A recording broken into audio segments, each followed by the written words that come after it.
The Legend of Amara, the end of twin killings.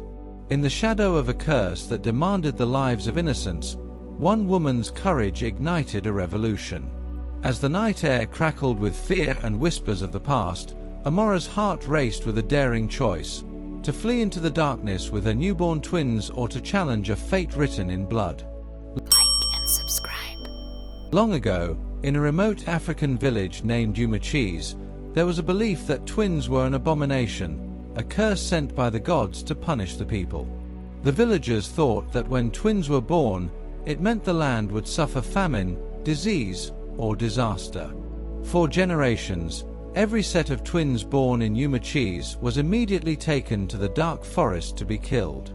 It was the chief's duty to protect the village from the wrath of the gods, and so the tradition continued.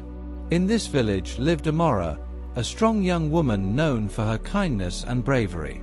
Unlike her fellow villagers, who lived in fear of the gods, Amara often found solace in her grandmother's stories of distant lands where twins were celebrated and cherished. In those lands, her grandmother had whispered with a twinkle in her eye, "Twins are believed to bring prosperity and strength."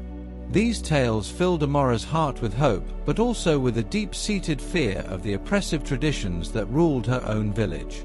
One fateful day, after many hours of labor, Amara gave birth to two beautiful baby boys, twins. When she saw them for the first time, her heart swelled with love, but that joy was quickly overshadowed by a paralyzing fear. She knew what the village would do if they found out. As she cradled her sons, their tiny fingers wrapping around hers, she felt the walls of her small hut closing in. The world outside buzzed with anticipation, and her mind raced, torn between the desire to protect her children and the dread of what awaited them. News of the birth spread quickly, as it always did in small villages. The women who had helped Amara during childbirth exchanged nervous glances, their faces pale with dread. They had seen the tragedy unfold too many times before. Ijeoma, one of the older women, who had witnessed the devastation of twin killings, ran immediately to the chief's palace, unable to bear the weight of the secret. Within the hour, the chief summoned his warriors. "Amara has given birth to twins," he said solemnly, his voice heavy with fear. "You know the law. You must take the babies." Amara, sensing danger, wrapped her babies tightly in a thick blanket, their soft cries barely audible as she whispered soothing words into their ears. The wind howled outside, and the night sky was covered in dark clouds, as if the heavens themselves were warning of the danger that lurked. Her heart raced, and sweat drenched her brow. How could she save them? Just as the flickering torches of the warriors appeared in the distance, Amara made a decision. With one last deep breath, she slipped out of the back door into the inky blackness of the forest, her feet barely touching the ground as she ran, clutching her babies. The forest loomed before her, dark and ominous.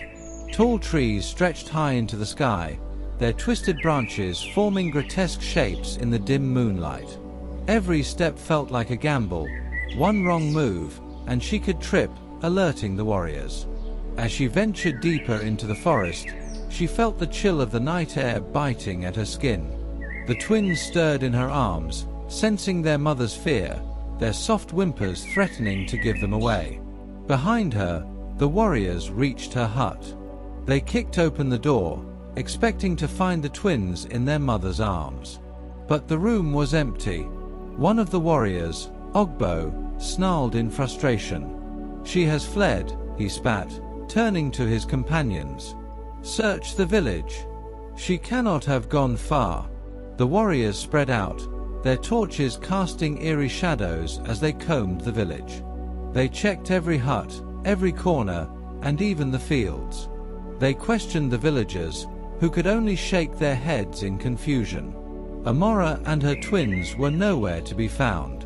Meanwhile, Amara ran deeper into the forest, her legs trembling from exhaustion. The sound of the warriors' shouts echoed behind her, panic surging through her. "Sure, my loves," she whispered, her voice shaking. "Please, stay quiet. We must stay quiet." She stumbled over a fallen branch, barely catching herself before she fell. Pressing her back against a tree, she tried to catch her breath. The warriors' voices grew louder. One warrior stepped closer, torchlight sweeping over the bushes. Amara held her breath, clutching the twins tighter, praying they wouldn't cry out. Her heart pounded so loudly in her chest she feared the warriors would hear it. Just as the warrior's hand reached out to part the leaves, a distant howl echoed through the forest. He froze, his attention drawn away. "Did you hear that?" he asked the others. "It's just the wolves," one of the other warriors muttered. "We need to find her before the gods grow angry." The first warrior hesitated, then lowered his torch and turned away. Amara let out a silent breath of relief. The gods, or perhaps something else, had saved her, for now. The search continued for hours. Ogbo grew more frustrated with each passing minute. He had never failed in his duties, but tonight, it seemed, the gods were testing him. "We will find her," he growled, his eyes narrowing in the darkness. "She cannot escape the will of the gods." As dawn approached, the warriors were forced to return to the village, empty-handed and defeated. Deep in the forest, Amara finally stopped running. She found a small cave hidden behind thick bushes and crawled inside, shaking from exhaustion. The babies had fallen asleep in her arms, their cries replaced by soft breathing. Tears streamed down Amara's face as she leaned against the cold stone wall of the cave. She had escaped, but for how long? Days passed, and Amara remained hidden in the forest. She foraged for food, gathering berries and roots, and found a stream where she could drink. But every moment was a struggle.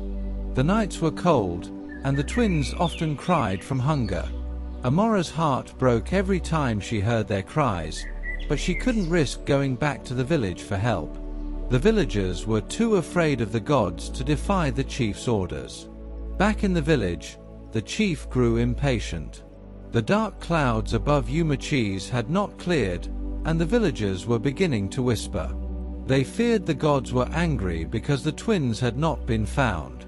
Some even believed the twins' disappearance had brought a curse upon the village. Sitting in his palace, the chief stared out at the darkened sky, torn between his duty and growing doubt about old traditions. He had seen many twins taken to the forest over the years, but none had survived. This time, something was different. The gods had not sent disaster upon the village, and the longer the twins remained alive, the more the chief began to question the old beliefs. One sleepless night, the elder, Nkem, approached him. The oldest and wisest man in the village, Nkem had followed traditions for years but began to see the cracks in their foundation. "The people are afraid, Nkem," the chief said, his voice heavy with worry. "The clouds do not part, and they believe the gods will punish us for not finding the twins." Nkem nodded slowly, his eyes filled with understanding. "But have the gods truly shown their anger?" "Yes, the sky is dark, but there has been no famine, no sickness, no death.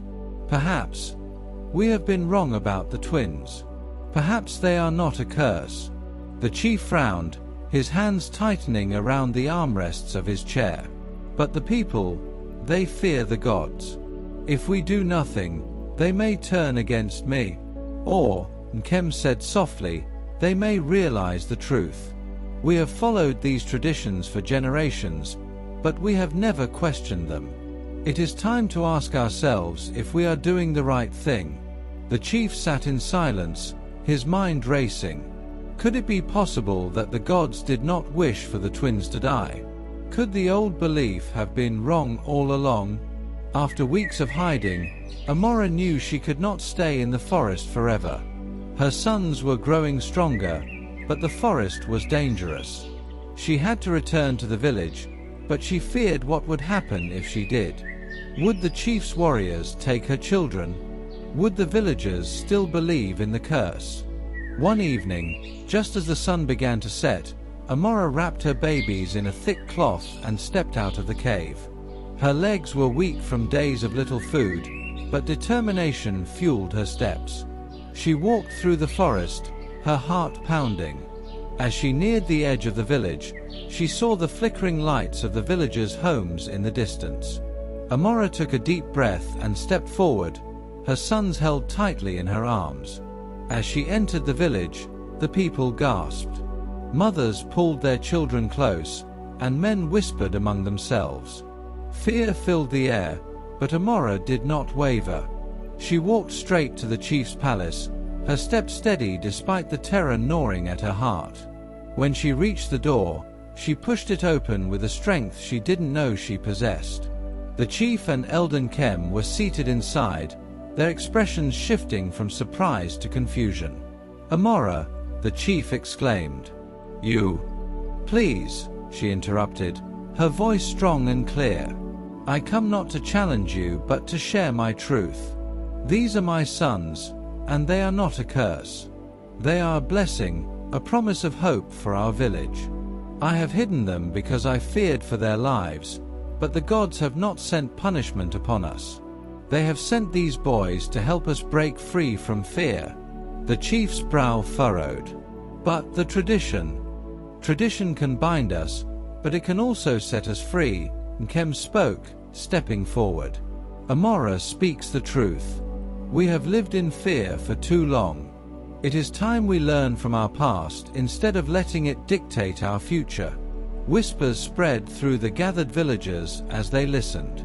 Slowly, the chief nodded, his face softening. "Then let us change our ways. From this day forward, twins shall no longer be harmed. Instead, they will be welcomed into our village, as they should have been all along." Amara's heart soared. The villagers began to murmur in agreement, a wave of understanding washing over them. In that moment, the dark clouds that had loomed above Yumachi's began to part, allowing the sun to shine through, casting light over the village for the first time in what felt like ages. The villagers gathered around Amara, and she could see hope shining in their eyes. They had embraced the truth, and she knew her sons would grow up in a world where they would be loved and accepted, no longer bound by the chains of fear. As the sun set, Amara held her twins close, her heart filled with joy. They were no longer victims of a cruel tradition, they were symbols of change. The legacy of Yumachi's was beginning to shift, and the future looked bright for her family and the village. Thanks for watching. If you enjoy the story, kindly share your opinion and don't forget to like, share and subscribe to our YouTube channel, Chukwudi Alola Studio at Chukwudi Alola. Thank you once again.